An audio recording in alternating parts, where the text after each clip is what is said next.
Bismillah. Assalamualaikum warahmatullahi wabarakatuh. Innal hamdalillah nahmaduhu wa nasta'inuhu wa nastaghfiruh wa na'udzubillahi min syururi anfusina wa sayyiati a'malina. May yahdihillahu fala mudhillalah wa may yudlilhu fala hadiyalah. Asyhadu an la ilaha illallah wahdahu la syarikalah wa asyhadu anna Muhammadan abduhu wa rasuluhu la nabiyya ba'dah. Ya ayyuhallazina amanu taqullaha haqqa tuqatih wa la tamutunna illa wa antum muslimun.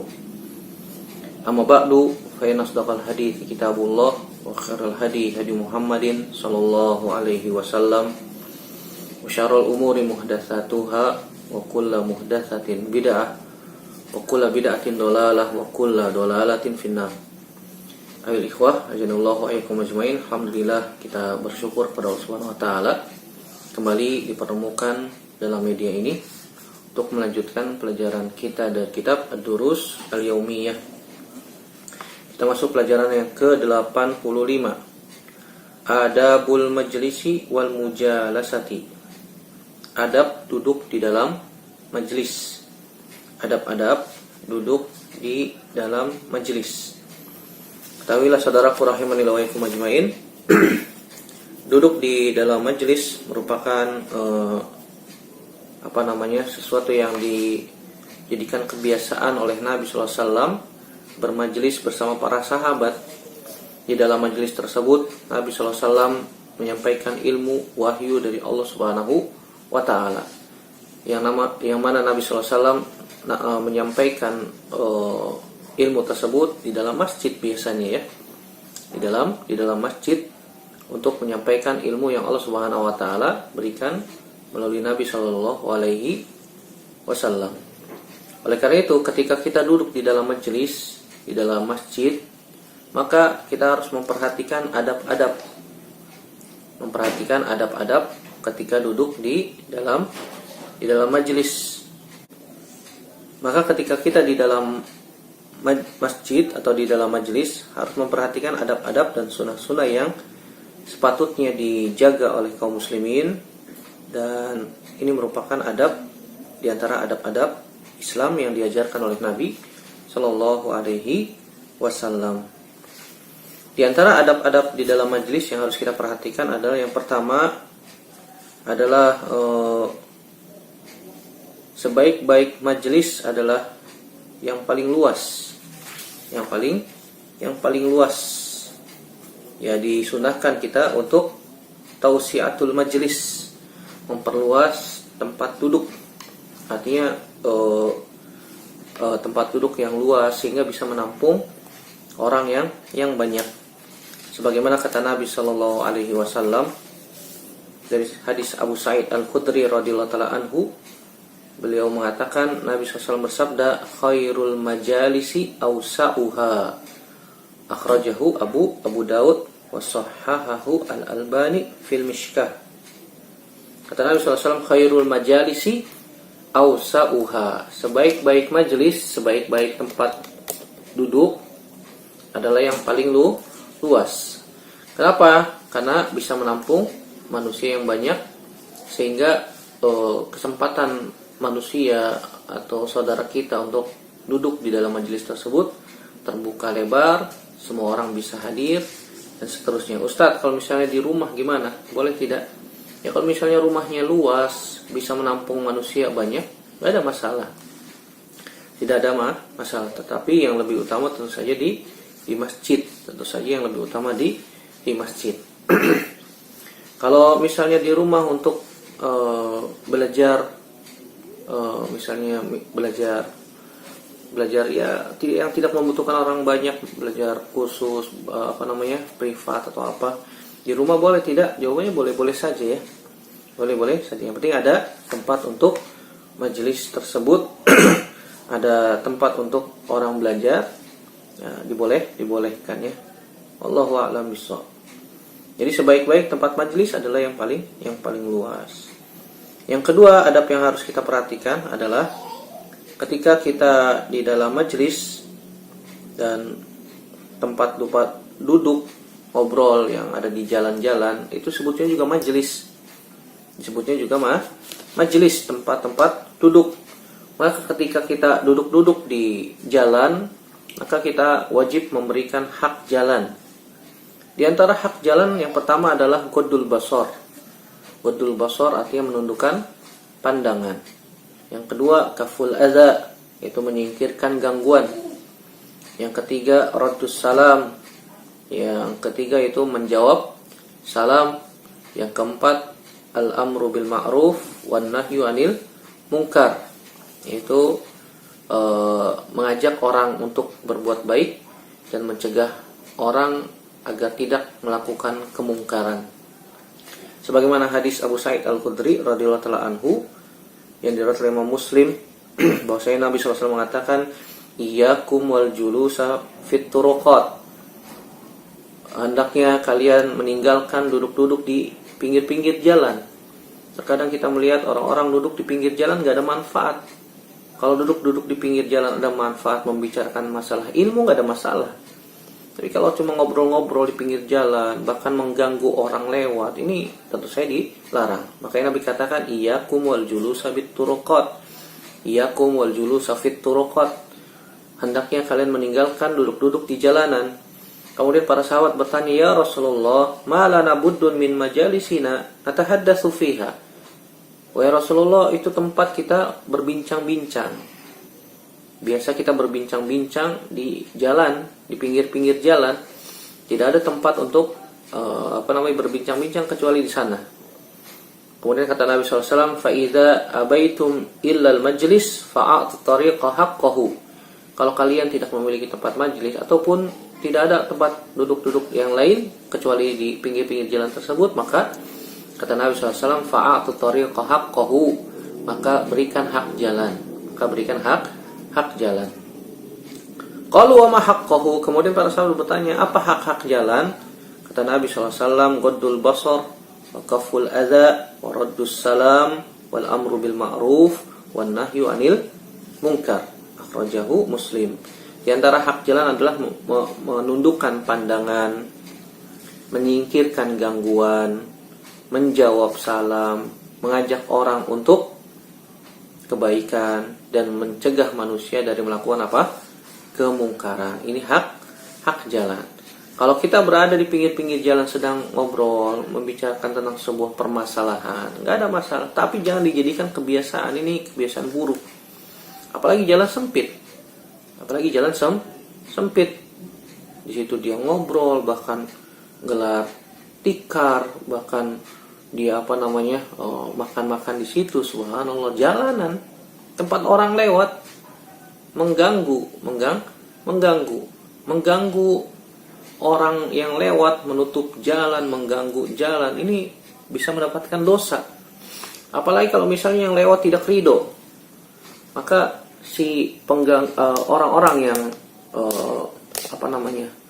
ngobrol-ngobrol di jalanan, bahkan sampai menutup jalan, itu bisa mendapatkan dosa, mendapatkan laknat dari orang-orang yang lewat.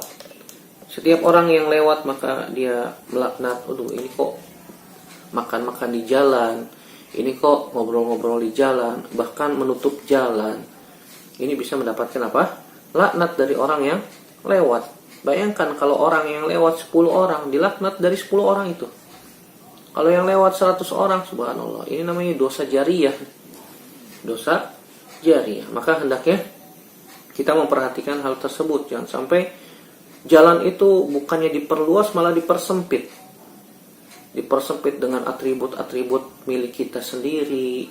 Ini namanya mengganggu jalan. Seharusnya jalan itu lebar, seharusnya jalan itu luas, malah dipersempit dengan, bahkan ada yang buat jemuran di jalanan. Subhanallah. Jalanan dijadikan tempat jemuran. Padahal dia rumahnya luas, bisa membuat jemuran di dalam rumah. Di dalam rumah bisa. Jangan menggunakan hak jalan. Hak jalan itu milik umum, bukan milik pribadi. Hati-hati, ini kaum muslimin terkadang banyak yang tidak tahu, bahkan melalaikan hal ini. Seharusnya kita memberikan hak jalan, memberikan jalan itu lebar, luas, dia malah persempit jalan tersebut. Ini hati-hati ya. Hati-hati.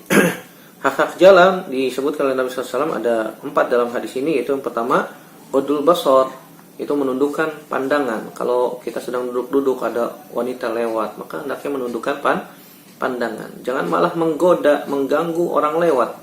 Ini dosa ya.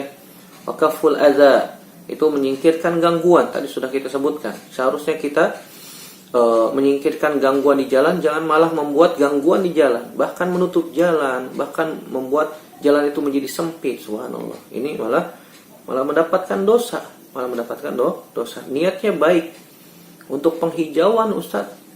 Penghijauan, jadi naruh pot-pot tanaman di jalanan, jalanan, sehingga jalanan menjadi sempit. Ini nggak boleh. Banyak orang lalu lalang di sana. Kecuali kalau jalan buntu ya.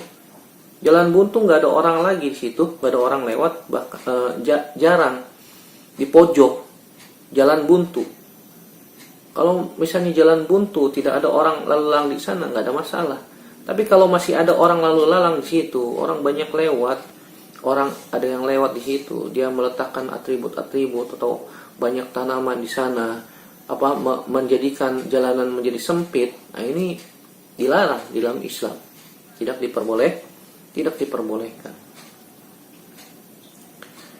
Mengajak manusia, menjawab salam. Kalau kita sedang duduk ada orang lewat mengucapkan salam, maka kita jawab.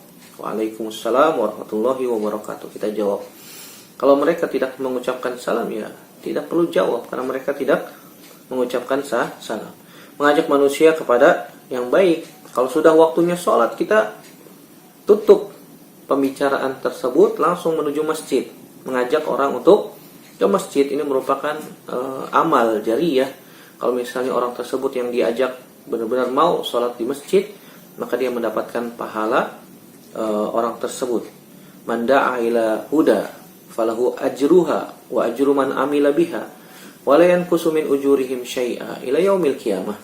Barang siapa yang mengajak kepada petunjuk, mengajak pada kebaikan, maka dia akan mendapatkan pahalanya dan pahala orang-orang yang mengikutinya tidak dikurangi dari pahalanya sedikit pun juga sampai hari kiamat. Sebaliknya, man da'a ila dolalatin, barang siapa yang mengajak kepada kesesatan, keburukan, kejelekan, kemaksiatan, falahu wizruha wa wizru man amila biha wa la yanqusu min auzarihim syai'a ila yaumil qiyamah.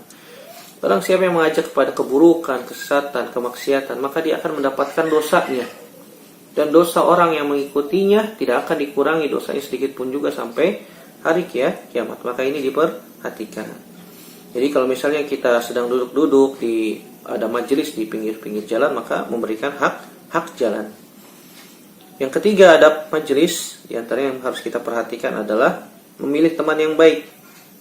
Memilih teman yang baik, karena teman memiliki pengaruh dalam kehidupan. Kalau misalnya kita ingin mengetahui siapa orang tersebut, maka lihat temannya. Siapa teman baiknya, kepada siapa dia berkumpul, maka tidak jauh beda dia dengan temannya. Nabi SAW mengatakan dalam hadis yang sahih riwayat Imam Bukhari dan Imam Muslim dari sahabat Abu Musa al-Asy'ari radhiyallahu ta'ala anhu, Nabi SAW mengatakan, inna masalul jalisi salih wal jalisi su kahamil miski wa nafikhil kir. Perumpamaan teman yang baik dengan teman yang buruk seperti pembawa minyak wangi dan pandai besi. Fahamilul miski imma an yuhziyaka wa imma an tubta'a minhu wa imma an tajida minhu rihan thayyibah. Adapun pembawa minyak wangi atau penjual minyak wangi, bisa jadi Anda membeli minyak wangi tersebut, bisa jadi Anda menjual minyak wangi kepadanya, atau paling tidak minimal kita mendapatkan aroma yang baik dari penjual minyak wangi tersebut. Mendapatkan efeknya karena kita dekat dengan orang yang menjual minyak wangi. Paling tidak ya minimal kita mendapatkan aroma yang baik. Wa nafikhul kir imma an yahriqa thiyabaka wa imma an tajida minhu rihan khabithatan. Adapun pandai besi, kalau kita bergaul dengan pandai besi, bisa jadi baju kita terbakar karena api yang ada di sekitarnya. atau paling tidak kita mendapatkan aroma yang tidak sedap, asap, bau, bakaran dari besi dan seterusnya. Ini perumpamaan orang yang baik dengan orang yang buruk. Jadi kita perhatikan kepada siapa kita memilih teman. Kalau teman kita adalah teman-teman yang baik, maka kita tidak jauh beda dengan teman-teman kita. Makanya Nabi SAW mengatakan apa? Almar'u ala dini khalilihi falyanzur ahadukum ala man yukhalil. Seseorang itu, agama seseorang berdasarkan agama khalilnya. Khalil itu artinya teman yang sangat dekat, best friend istilahnya begitu ya, teman yang sangat dekat. Almar'u ala dini khalilihi falyanzur ahadukum ala man yukhalil. Maka lihatlah kepada siapa dia berteman. Maka orang Arab pernah mengatakan bahwasanya as-sahibus sahibun, bahwasanya teman itu bisa menarik kepada yang baik atau menarik kepada yang buruk. Maka perhatikan kepada siapa kita berteman. Begitu juga duduk-duduk di dalam majelis, duduk-duduk nongkrong-nongkrong, kita lihat, oh ini orangnya orang-orang baik, maka mereka pun rata-rata pasti orang baik. Ya, tapi kalau nongkrong-nongkrongnya, duduk-duduknya sama orang-orang yang suka maksiat, orang-orang yang buruk, nggak pernah sholat, maka mereka sama. Mereka sama. Nongkrong-nongkrong, duduk-duduk bareng di situ, mereka nyaman bersama dengan teman-temannya, maka mereka sama seperti itulah. Ar-ruhu junudun mujannadah. Ruh itu seperti pasukan yang berbaris rapi, sama. Orang akan berkumpul dengan yang hatinya sama. Orang akan berkumpul dengan orang-orang yang visi misinya sama, yang levelnya, tipe-tipenya sama. Orang-orang baik akan berkumpul dengan orang baik, orang buruk akan berkumpul dengan orang-orang buruk. Ikan-ikan kecil ngumpulnya sama ikan kecil. Gak mungkin ikan kecil ngumpulnya sama ikan hiu. Bisa dimakan tuh ikan, kan begitu. Burung-burung juga sama. Burung pipit nggak mungkin ngumpul sama burung elang, tidak mungkin, karena mereka sejenis. Mereka sejenis, ngumpul dengan yang sejenis. Begitu juga manusia, begitu juga ruh itu akan berkumpul dengan yang sejenis. Kemudian adab yang keempat adalah di dalam majelis jangan lupa mengucapkan salawat kepada Nabi SAW atau menyebutkan nama Allah Subhanahu wa taala. Barang siapa yang di dalam majelis tersebut walaupun hanya kumpul-kumpul kopdar, minum kopi lah, atau ngumpul-ngumpul ngobrol tentang permasalahan dunia, jangan lupa sebutkan nama Allah. Subhanallah, Allahu Akbar, la ilaha illallah. Ada nama Allah Subhanahu wa taala disebutkan, paling tidak minimal sekali lah, atau menyebutkan salawat kepada Nabi sallallahu alaihi wasallam. Kata Nabi SAW dalam hadis yang sahih dari Imam Tirmizi dan disahihkan oleh Syalbani dari Abu Musa al-Ash'ari radhiyallahu ta'ala anhu, Nabi SAW mengatakan, "Ma jalasa qaumun majlisan lam yadhkurullaha fihi wa lam yusallu ala nabiyihim illa kana alaihim tiratan yaumal qiyamah fa in syaa'a 'adzabahum wa in syaa'a ghafara lahum." Akhrajahu Tirmizi. Kata Nabi SAW, tidaklah sebuah kaum duduk di sebuah majelis, duduk-duduk, lam yadhkurullaha fihi, yang tidak disebutkan nama Allah Subhanahu wa taala dalam majelis tersebut. Walam yusallu ala nabiyihim, dan tidak bersalawat kepada nabi mereka. Illa kana alaihim tiratan yaumal qiyamah, kecuali mereka akan mendapatkan tiroh pada hari kiamat. Yang dimaksud dengan tiroh adalah naqs, kekurangan, penyesalan nanti pada hari kiamat. Fa in syaa'a azabahum wa in syaa'a ghafara lahum. Kalau Allah berkehendak, Allah akan azab mereka. Kalau Allah Subhanahu wa taala berkehendak, Allah Subhanahu wa taala akan ampuni. Artinya apa? Dosa besar. Dosa besar. Orang-orang yang duduk-duduk enggak menyebutkan nama Allah, tidak ada zikir di dalamnya, ya paling tidak minimal kita mengucap subhanallah, alhamdulillah, ala kulli hal, subhanallah, la ilaha illallah, Allahu akbar. Nama Allah Subhanahu wa taala sebutkan minimal sekali.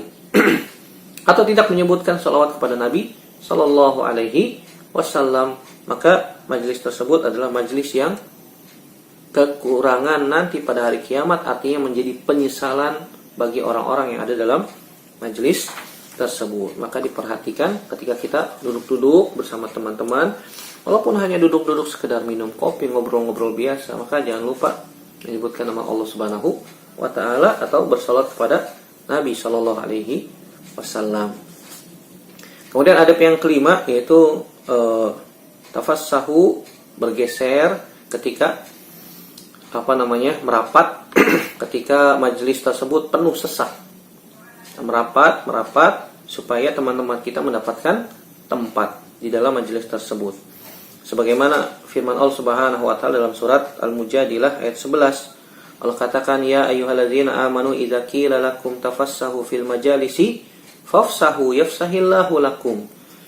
Wahai orang-orang yang beriman, jika dikatakan kepada kalian tafassahu, merapat fil majalisi fafsahu, maka Allah Subhanahu wa taala akan melapangkan untuk kalian, memberikan tempat untuk saudaranya untuk duduk.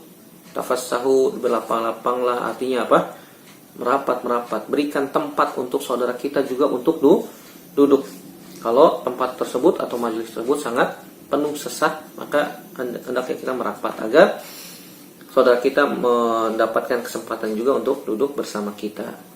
Nabi SAW mengatakan dalam hadis yang sahih riwayat Imam Bukhari dan Imam Muslim dari sahabat Abdullah bin Umar radhiyallahu anhuma, Nabi SAW mengatakan, la yuqimanna ahadukum rajulan min majlisi tsumma yajlisu fihi walakin tawassa'u wa tafassahu, muttafaqun alaihi.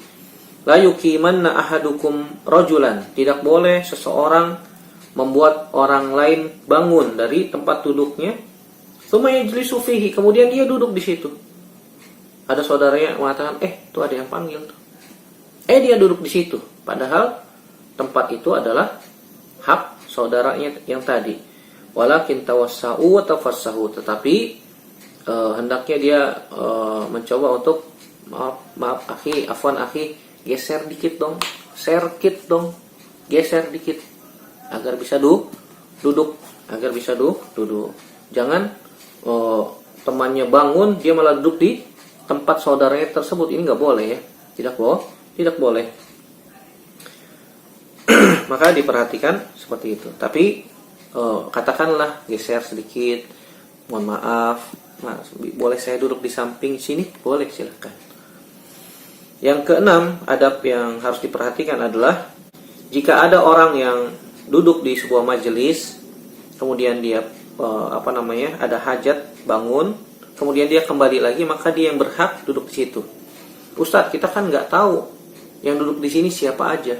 Ya dilihat ada tandanya nggak? Kalau misalnya ada tas, ada buku yang sengaja ditinggal untuk menunjukkan bahwa ini ada orangnya nih, maka tidak boleh kita duduk di sana, karena ada pemiliknya, ada orang yang sudah duduk di sana. Maka kita cari tempat yang lain. Atau ada botol minum di situ, atau ada tanda apalah yang menunjukkan bahwasanya ada orang di situ. Mungkin dia sedang ke WC, mungkin dia sedang ke kamar mandi, ada hajat. Kita tidak tahu. Nggak boleh kita pindahin barangnya, kemudian kita duduk di situ. Ini nggak boleh. Nabi SAW katakan dalam hadis Abu Hurairah radhiyallahu ta'ala anhu, yang diriwayatkan Imam Muslim, idza qama ahadukum min majlisi tsumma raja'a ilaihi fa huwa ahaqqu bihi. Jika ada seorang bangun dari tempat duduknya, kemudian dia kembali ke tempat duduk tersebut, maka dia yang lebih berhak. Berhak. Tidak boleh kita duduk di tempat saudara kita yang dia telah duduk lebih dahulu. Adab yang ketujuh yaitu kita duduk di dalam majelis sampai selesai majelis tersebut. Misalnya kita duduk di kajian, jangan sampai kita berdiri, bangun, pulang sebelum kajian selesai. Bahkan kadang-kadang kita melihat, subhanallah, ikhwan-ikhwan saudara-saudara kita, kajian belum selesai, belum ditutup oleh ustadznya, belum doa kafaratul majelis, belum salam, dia udah berdiri duluan. Ini bukan adab yang baik. Tunggu berdiri sampai ustadznya menutup kajian, sampai ustadznya mengatakan assalamualaikum warahmatullahi wabarakatuh, selesai kan? Akhirnya boleh, baru silakan berdiri atau segera pulang. Sebagaimana hadis Jabir bin Samurah radhiyallahu anhu yang diriwayatkan Imam Abu Dawud dan Imam Tirmizi, Kata Nabi sallallahu alaihi wasallam, "Kunna idza ataina Nabiyya sallallahu alaihi wasallam jalasa ahaduna haitsu yantahi." Kami, kata para sahabat, jika kami mendatangi Nabi sallallahu alaihi wasallam untuk duduk mendengarkan ilmu dari Nabi sallallahu alaihi wasallam, jalasa ahaduna, kami di antara kami pun duduk hatta yantahiya, sampai majelis tersebut selesai. Sampai selesai baru bangun. Jangan belum selesai, belum ditutup udah bangun pergi dulu. Ini bukan adab yang baik. Maka perhatikan. Kemudian yang ke-8, adab di dalam majelis adalah hendaknya dia merapat di dalam majelis. Jadi misalnya si ustadznya di sini di tengah, hendaknya merapat mendekat ke ustadznya, ke guru.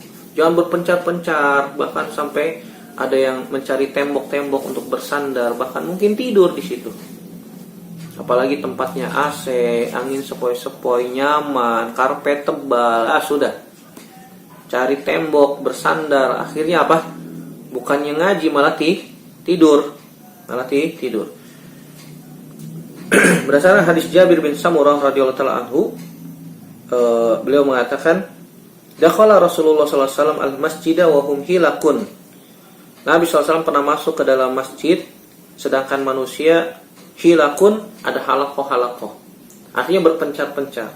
Kemudian Nabi SAW mengatakan, mali arakum izin. Aku melihat kalian semuanya itu berpecah belah, tidak bersatu. Ay mutafarriqin jamaat. Mereka berpisah-pisah, berpecah-pecah, tidak berkumpul. Jadi ketika gurunya datang, maka hendaknya apa? Di dalam majelis itu adabnya mendekat ke ustadznya, mendekat ke gurunya.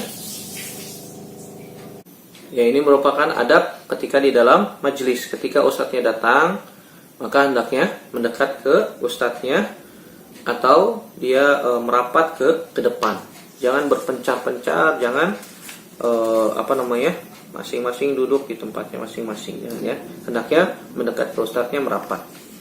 Kemudian adab yang ke-9 yaitu tidak boleh kita mengobrol ketika dalam majelis. Apalagi ngobrol berduaan, ada temannya yang ketiga dicuekin, subhanallah. Tapi ketika di dalam masjid nggak boleh ngobrol. Atau ketika sudah selesai majelis, dia duduk berdua, kemudian ada temannya di sampingnya yang ketiga, tidak diajak ngobrol. Ini bukan adab yang baik, Atau dia berbicara berduaan dengan bahasa daerahnya. Yang ketiga tidak paham. Misalnya 2 orang ini dari suku tertentu, kemudian orang yang ketiga dari suku yang lain. Yang 2 orang ini berdua asik ngobrol dengan bahasa daerahnya, yang ketiga ini nggak paham. Nah, ini tidak diperbolehkan, bahkan kita dianjurkan untuk menghindari hal tersebut. Nabi SAW mengatakan dalam hadis yang sahih riwayat Imam Muslim dari sahabat Abdullah bin Umar radhiyallahu taala anhuma, Nabi SAW mengatakan, "Idza kana salasatun fala yatanajasnani duna tsalis." Kata Nabi SAW, jika kalian bertiga, maka hendaklah jangan ngobrol berdua saja dan meninggalkan orang yang ketiga. Kalau mereka berempat, jangan bertiga saja ngumpul, yang satu dicuekin. Kalau kalian berlima, jangan ngobrol berempat saja, yang satu dicuekin. Atau dengan bahasa daerah mereka masing-masing yang tidak difahami oleh temannya. Ini bukan adab yang baik. Yang ke-10, tidak boleh kita memisahkan di antara 2 orang yang sedang duduk, dipisahkan, kemudian kita duduk di tengah. La yahillu lirrajuli an yufarriqa baina itsnaini illa bi idznihima. Tidak boleh kita duduk di tengah-tengah orang yang sedang berdua gitu ya, di dalam majelis, kemudian kita pisahkan tuh. Mohon maaf ya, saya duduk di sini. Nah, ini cari tempat yang lain. Cari tempat yang lain yang masih lapang, yang masih lega. Sebagaimana hadis Abdullah bin Amr radhiyallahu taala anhuma, Nabi SAW mengatakan, la yahillu lirrajuli an yufarriqa baina itsnaini illa bi idznihima. Akhrajahu Tirmizi. Tidak halal, berarti nggak boleh kan? Tidak halal bagi seseorang memisahkan di antara 2 orang kecuali dengan izin keduanya. Artinya tadi ketika sedang duduk berdua, di tengah-tengahnya dia datang tuh, nyelip nyelip duduk di tengah-tengah. Maka izin dulu. Maaf mas, boleh saya duduk di sini? Ada tempat kosong nggak? Ada yang duduk di sini nggak? Oh nggak ada, silahkan. Nah, kalau diizinkan silahkan. Kalau nggak diizinkan jangan, cari tempat yang lain. Yang tempat yang lain masih lapang, masih lega. Cari tempat yang lapang. Kemudian yang terakhir, ketika kita di dalam majelis, jangan lupa ketika sudah selesai majelis, maka baca doa kafaratul majelis. Sebagaimana hadis Abu Hurairah radhiyallahu anhu yang dikeluarkan oleh Imam Tirmizi, dan Imam Tirmizi mengatakan hadis ini hasan gharib sahih, tetapi disahihkan oleh Syekh Albani dalam Sahihul Jami. Kata Nabi SAW, man jalasa fi majlisin fakathura fihi lagad faqala qabla an yakuma min majlisi zalika subhanakallahumma wa bihamdika asyhadu an la ilaha illa anta astaghfiruka wa atubu ilaik illa ghufira lahu ma kana fi majlisihi zalik. Kata Nabi, barang siapa yang duduk di sebuah majlis kemudian di dalamnya mungkin banyak bercanda, banyak salah, kemudian sebelum dia keluar dari majelis tersebut, sebelum bangun dari majelis tersebut, dia mengucapkan doa subhanaka Allahumma wa bihamdika asyhadu an la ilaha illa anta astaghfiruka wa atubu ilaik. Kemudian kata Nabi, illa ghufira lahu ma kana fi majlisi zalik. Kecuali Allah Subhanahu wa taala akan mengampuni dosa-dosa selama dia di dalam majelis tersebut. Kata para ulama, yang dimaksud dengan diampunkan dosa-dosanya yaitu dosa-dosa kecil.